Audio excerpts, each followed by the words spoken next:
প্রিয় দর্শকবৃন্দ, আমরা অনেকেই মনে করি বয়স বাড়লে হাঁটু ব্যথা, পা দুর্বল হওয়া বা হাঁটতে কষ্ট হওয়াটা একেবারে স্বাভাবিক ব্যাপার।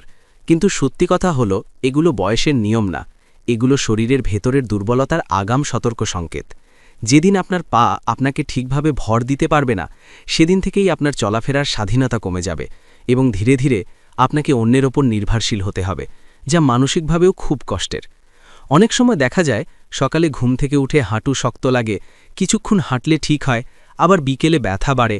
আমরা এগুলোকে অবহেলা করি, কিন্তু বাস্তবে এগুলো হতে পারে হাড়ের ঘনত্ব কমে যাওয়া, জয়েন্টের তেল শুকিয়ে যাওয়া, পেশির শক্তি কমে যাওয়া বা পায়ে রক্ত চলাচল ঠিকমতো না হওয়ার লক্ষণ। শরীর আগে সংকেত দেয়, কিন্তু আমরা সেই সংকেত বুঝে ব্যবস্থা না নিলে পরে বড় দুর্ঘটনা ঘটতে পারে, যেমন হঠাৎ পড়ে যাওয়া বা স্থায়ীভাবে হাঁটতে সমস্যা হওয়া। একজন বয়স্ক মানুষের জীবনে পায়ের শক্তি শুধু হাঁটার জন্যই নয়, আত্মবিশ্বাসের জন্য খুব গুরুত্বপূর্ণ। যখন কেউ হাঁটতে ভয় পায়, তখন সে বাইরে যাওয়া কমিয়ে দেয়, মানুষের সঙ্গে মেলামেশা কমে যায় এবং ধীরে ধীরে একাকিত্ব ও হতাশা বাড়তে থাকে। গবেষণায় দেখা গেছে, যারা নিয়মিত হাঁটাচলা করতে পারে না, তাদের মধ্যে মানসিক চাপ ও স্মৃতিশক্তি কমার ঝুঁকিও বেশি থাকে। অর্থাৎ পায়ের দুর্বলতা ধীরে ধীরে পুরো জীবনযাত্রাকে প্রভাবিত করে।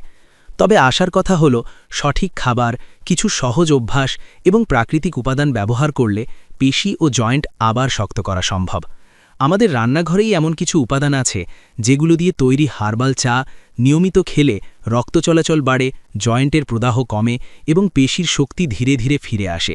যেমন অশ্বগন্ধা ও মৌরির চা পেশির দুর্বলতা কমাতে সাহায্য করে, শতমূলি ও দারুচিনির চা হাঁটুর শক্তভাব কমায়, গোখরু ও আজওয়াইনের চা পুরনো ব্যথা ও ফোলা কমাতে উপকারী, মাজু ফল ও লবঙ্গ হাড়ের ঘনত্ব বাড়াতে সাহায্য করে, আর অর্জুন ছাল ও এলাচ পায়ে রক্ত চলাচল বাড়িয়ে ক্লান্তি কমায়।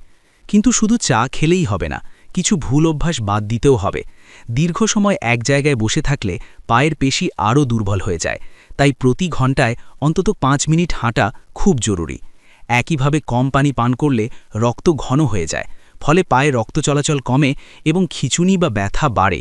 তাই প্রতিদিন পর্যাপ্ত পানি পান করাও পায়ের সুস্থতার জন্য খুব গুরুত্বপূর্ণ।